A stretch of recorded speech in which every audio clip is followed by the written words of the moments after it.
നെത്തോലി ഉണക്ക 150 ഗ്രാമാണ് അത്. ഇതിലാണ് ഞാൻ കറി വെച്ച് കാണിച്ചു തരാൻ പോകുന്നത്. അപ്പോൾ ഇത് വെള്ളത്തിൽ കുറച്ച് സമയം നമുക്ക് കുതിർത്തി വെക്കാം. ഇത് സോക്ക് ചെയ്ത് വെക്കണം, കുറച്ച് സോഫ്റ്റ് ആവാൻ വേണ്ടിയിട്ട്. പിന്നെ നമുക്ക് ഇതിനെ കൊണ്ട് കറി വെക്കാം. നെത്തോലി നന്നായിട്ട് വെള്ളത്തിൽ കുതിർത്തിയിട്ട് നന്നായി കഴുകി ഊറ്റി വെച്ചിട്ടുണ്ട്. ഇപ്പോൾ അതിൻ്റെ കളർ മാറ്റം തന്നെ മനസ്സിലാവും, കുറച്ച് നന്നായിട്ട് സോഫ്റ്റ് ആയിട്ടുണ്ട്. ഇനി നമുക്ക് ഒരു 7 ടേബിൾ സ്പൂണാണ് തേങ്ങ, അല്ലെങ്കിൽ ഒരു അരമുറി തേങ്ങ എന്ന് കണക്കാക്കിയാൽ മതി. അത് നമ്മൾ എത്ര പേർക്ക് ഉണ്ടാക്കുന്നോ അതിനനുസരിച്ച് തീരുമാനിക്കണം. അപ്പം ഞാൻ എൻ്റെ കണക്കിന് 5 മുളകാണ് ഇതിൽ ചുവന്ന മുളക് ഇട്ടിരിക്കുന്നത്. ഇനിയിപ്പോൾ ഇതിൻ്റെ കൂടെ 1 സ്പൂൺ മഞ്ഞൾപ്പൊടി ചേർത്ത് ആദ്യം ഇതിനൊന്ന് അരയ്ക്കാം. ഒരു ചെറിയ സ്പൂൺ മഞ്ഞൾപ്പൊടിയാണ് ഇട്ട് കൊടുത്തിരിക്കുന്നത്. എന്നിട്ട് ഇത് ആദ്യം അരച്ചതിന് ശേഷം പുളി കുതിർത്തി വെച്ചിട്ടുണ്ട്. ഞാൻ പുളി നല്ല ചൂടുവെള്ളത്തിലാണ് കുതിർത്തി വെച്ചിരിക്കുന്നത്. അത് പിഴിഞ്ഞ് ചേർക്കും ചെയ്യാം. പുളി കുതിർത്തി വെച്ചിട്ടുണ്ട്. ഈ പുളിയെന്ന് കുരുവൊന്നും ഇല്ലാതെ ഇതിലിട്ട് അരയ്ക്കും ചെയ്യാം. ഈ വെള്ളം അരയ്ക്കാൻ ഉപയോഗിക്കാം.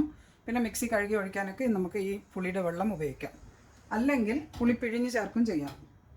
അപ്പോൾ ഇത് ആദ്യം അരച്ചതിന് ശേഷം പുളിയും ചേർത്ത് അരച്ചിട്ട് പിന്നെ ഒരു 3-4 ചെറിയ ഉള്ളി ഇതിൻ്റെ കൂടെ ഇട്ട് ഒന്ന് നല്ലോണം അറിയേണ്ടത്. ചെറിയ ഉള്ളി ഇടുമ്പോൾ എപ്പോഴും പറഞ്ഞ പോലെ ഒന്ന് ചതച്ച് ഇതിലേക്ക് ചേർത്ത് കൊടുക്കാം. ഇതിപ്പോൾ അരച്ചിട്ടുണ്ട്. തേങ്ങ, ഉണക്കമുളക്, പുളി, മഞ്ഞൾപ്പൊടി ഇത്രയും ഇട്ടിട്ട് നന്നായിട്ട് അരച്ചിട്ടുണ്ട്. ഇനിയിപ്പോൾ ഇതിൽ ഈ 4 ചെറിയ ഉള്ളി മുറിച്ചിട്ട് ഇതിലിട്ട് ഒന്ന് ഓട്ടിച്ചിട്ട് എടുക്കണം. ഇപ്പോൾ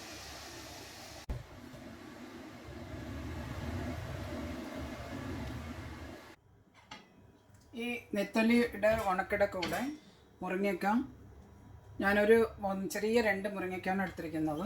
പൊളന്നിട്ടിട്ടു. പിന്നെ ഒരു തക്കാളി, പിന്നെ പച്ചമുളക്. ഇതൊക്കെ ഒരാളുടെ എരിവിനനുസരിച്ച് തീരുമാനിക്കാം. പച്ചമുളക് പൊളന്നിട്ടിട്ടുണ്ട്. പിന്നെ ഒരു 2 ചെറിയ വഴുതനങ്ങ ഇത്രയും ചേർത്തു. ഇനി നമുക്ക് തേങ്ങ അരച്ചതില്ലേ, അരപ്പ്, അത് ഇതിലേക്ക് ചേർത്ത് കൊടുക്കാം.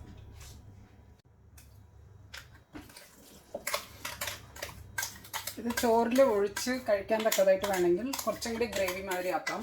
ഇപ്പം ഞാനിത് ചെയ്യുന്നത് സൈഡ് ഡിഷായിട്ടാണ്. അപ്പോൾ അധികം ചാറ് വേണ്ട സൈഡ് ഡിഷ് ആകുമ്പോൾ. ചിലപ്പോൾ ഒഴിച്ച് കറിയായിട്ട് ആക്കണം എന്നുണ്ടെങ്കിൽ അതിനനുസരിച്ച് മുളക്, പുളി, തേങ്ങയൊക്കെ ചേർത്തിട്ട് വേണമെങ്കിൽ ചോറിൻ്റെ കൂടെ ഒഴിച്ച് കറിയായിട്ടും ഇത് ഉണ്ടാക്കാം. പക്ഷേ ഇതിൻ്റെ സാധാരണ ഇത് സൈഡ് ഡിഷായിട്ടാണ് നമ്മൾ ഉണ്ടാക്കാറ് പതിവായിട്ട്. ഇനി ഇതിൽ കുറച്ച് തിളച്ച വെള്ളം ഒഴിച്ച് കഴുകി ചേർക്കാം.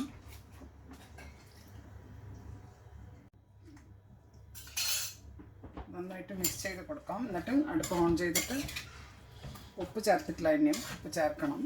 ഇത് നല്ല കട്ടിക്കുണ്ട്. അപ്പോൾ കുറച്ചും കൂടി വെള്ളം ചേർത്ത് കൊടുക്കാം.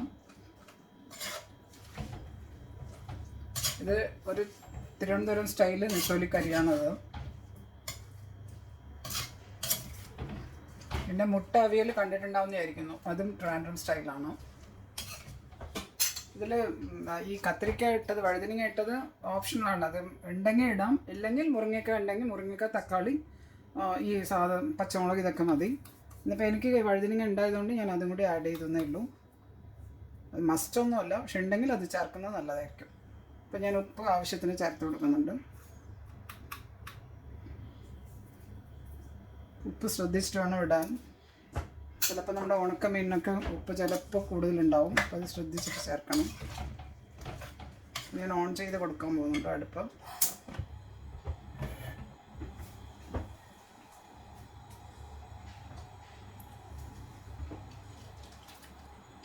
ഞാൻ എപ്പോഴും കുക്കിങ്ങിന് തിളച്ച വെള്ളമാട്ടോ ഉപയോഗിക്കുന്നത്. അതാണ് നമുക്ക് നല്ലത്. എപ്പോഴും പെട്ടെന്ന് ആവശ്യത്തിന് വെള്ളം ചേർക്കുമ്പോഴൊക്കെ തിളച്ച വെള്ളമാണെങ്കിൽ കറിക്കൊരു സ്വാദ് വ്യത്യാസം വരില്ല.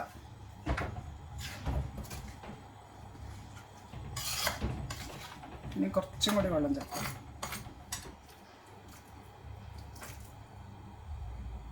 ഇതിപ്പോൾ അടച്ച് വെച്ചിട്ട് വേവിച്ചിട്ട് പിന്നെ ഇളക്കി നോക്കിയിട്ട് വെള്ളം കുറവാണെങ്കിൽ അപ്പോൾ കുറച്ച് ചേർക്കാം. ഇപ്പം ഞാൻ വളരെ കുറച്ച് ചേർത്തുള്ളൂ.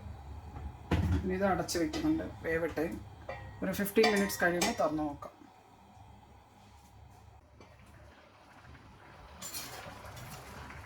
നന്നായിട്ട് കഷ്ണം നെത്തോലി എല്ലാം വെന്തോ ഒക്കെ ഓഫാക്കാം.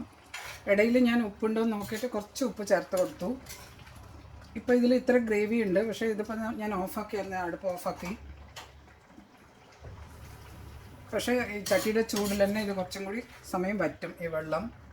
അതിനാണിത് ഞാൻ ഇത്ര വെള്ളം ചേർത്തിട്ടുള്ളത്. അപ്പോൾ ഓരോരാളുടെയും ഗ്രേവി എത്ര വേണമെന്നുള്ളത് അവരവർ അനുസരിച്ച് തേങ്ങ എടുത്താൽ മതി. അപ്പോൾ ഞാൻ പറയാം, ഒന്നും കൂടി പറയാം, ഇതെൻ്റെ സൈഡ് ഡിഷാണ്. ഇതിൻ്റെ കൂടെ ഞാനിന്ന് ടൊമാറ്റോ രസമാണ് മെയിനായിട്ട് ഉപയോഗിക്കുന്നത്. അപ്പോൾ മുരിങ്ങയ്ക്ക, വഴുതനങ്ങ എല്ലാം വെന്തു. അങ്ങനെ നെത്തോലി, ഇത് ഉണക്ക നെത്തോലിയാണ്, പച്ചയല്ല, പച്ച നെത്തോലി മീനല്ല, ഉണക്ക നെത്തോലി കറിയാണത്. അപ്പോൾ ഞാൻ ഉണ്ടാക്കി കാണിച്ച മാതിരി തന്നെ എല്ലാവരും ട്രൈ ചെയ്യാം. ട്രൈ ചെയ്തിട്ട് ഇഷ്ടപ്പെട്ടാൽ എല്ലാവരുമായിട്ട് ഷെയർ ചെയ്യണം. ഇത് ആദ്യമായിട്ടാണ് എൻ്റെ ചാനൽ കാണുന്നുണ്ടെങ്കിൽ സബ്സ്ക്രൈബ് ചെയ്യാൻ മറക്കണ്ട. പിന്നെ അടുത്ത വീഡിയോസ് കിട്ടണം അറിയണമെന്നുണ്ടെങ്കിൽ നോട്ടിഫിക്കേഷൻ ബെൽ ക്ലിക്ക് ചെയ്യാനും മറക്കണ്ട. Thank you.